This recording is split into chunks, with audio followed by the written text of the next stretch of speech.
OK. Un fabricant produit deux modèles de boîtes rectangulaires semblables.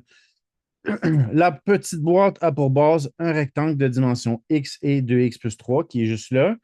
Dans ce cas, son volume est représenté par le polynôme V, P est égal, fait que ça c'est le volume du petit, qui est égal à 6x à la 3 plus 9x à la 2 comme ça. Excellent. Ensuite, on dit la grandeur. La grande boîte a une hauteur de 96 cm. La surface totale de la boîte est 64 fois plus grande que celle de la petite boîte. On veut savoir quelle est la valeur numérique, quel est le volume, comme ça, la surface. Donc, quel est le volume du grand prisme? Comme ça, c'est ça notre question. Donc, dans une question comme ça, moi, ce que j'aime faire, c'est commencer à écrire les informations que j'ai. Donc, j'ai fait un dessin ici avec les expressions algébriques, puis j'ai mon volume ici qui est de 6x à la 3 plus 9x à la 2. Maintenant, euh, je sais aussi que la surface totale de la boîte est 64 fois celle de la petite boîte, comme de la grande boîte est 64 fois celle de la petite boîte. Fait qu'est-ce que ça veut dire le mot semblable? On s'attend à ce que tu connaisses ce mot-là. Fait que semblable, ça veut dire qu'ils ont un rapport entre les deux. Fait qu'il y en a un qui est comme, mettons, deux fois plus grand. Les côtés sont deux fois plus grands ou trois fois plus grands ou etc. Donc, ça a rapport avec K1, K2, K3 ici. Fait que si je te dis que la surface totale de la boîte est 64 fois plus grande, vu qu'on parle de surface, on a K à la 2 égale à 64. Donc, on parle d'air. Puis si je veux trouver le rapport de longueur, ça donne K est égal à 8 parce que je fais une racine carrée. Donc, ici, je sais que les segments sont 8 fois plus gros. Parfait. Maintenant, je sais que ceci, c'est 96. Fait que comment je vais faire pour trouver la hauteur du plus petit? Je vais faire, ici, regardez ça, je vais mettre une démarche ici. Hauteur du petit prisme comme ça. Je vais tout simplement faire 96 divisé par 8.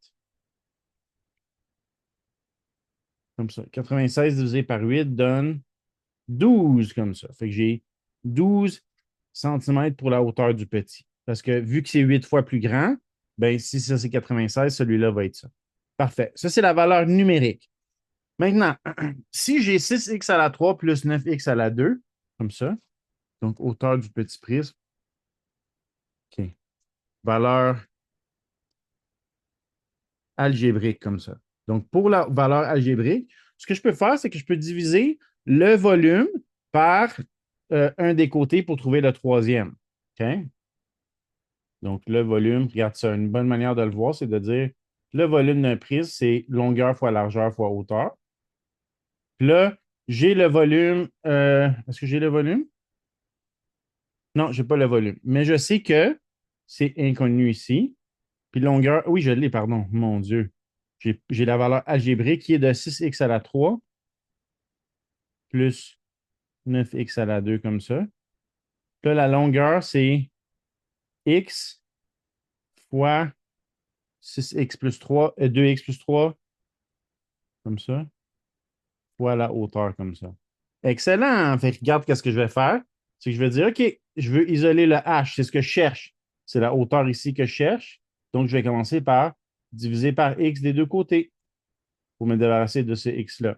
Fait que 6x à la 3 divisé par 6x à la 3 plus 9x à la 2. Donc, on s'attend à ce que tu sois capable de comprendre qu'on a ce terme-là divisé par x puis ce terme-là divisé par x. Ça te donne donc 6x à la 2 plus 9x comme ça est égal à 2x plus 3 comme ça. On a fois h comme ça. Maintenant, ce qu'on demande, c'est de faire ce qu'on appelle une mise en évidence simple. Ça se peut que tu l'as appris ou pas encore. Comment ça fonctionne? C'est que tu sors le plus grand commun diviseur. Fait qu'entre 6 et 9, c'est 3. On va sortir x aussi. Fait que là, c'est 2x plus 3 comme ça. Et voilà. Égale 2x plus 3 fois h comme ça. Là, si je divise par 2x plus 3 des deux bords, donc je divise par 2x plus 3 des deux bords, j'obtiens donc h égale à 3x. Et voilà. Donc, je sais que la hauteur, c'est 3x. Ça, c'est la valeur algébrique. Je sais que la valeur numérique est de 12, on a dit. Valeur numérique comme ça. Ça, c'est la valeur numérique, puis ça, c'est la valeur algébrique. Et voilà. Fait qu'on sait maintenant que la hauteur, je vais la dessiner en haut ici. Donc, ici, on a dit 3x. Donc, 3x ici. Donc, je sais que 3x égale à 12 comme ça. Et voilà. Donc, si j'isole le x, ça me donne x égale à 4 centimètres. Et voilà, c'est tout des centimètres. Parfait. Maintenant, on a les dimensions du petit. Maintenant, on va avoir les dimensions du grand. Dimension du grand prisme, comme ça. Oups.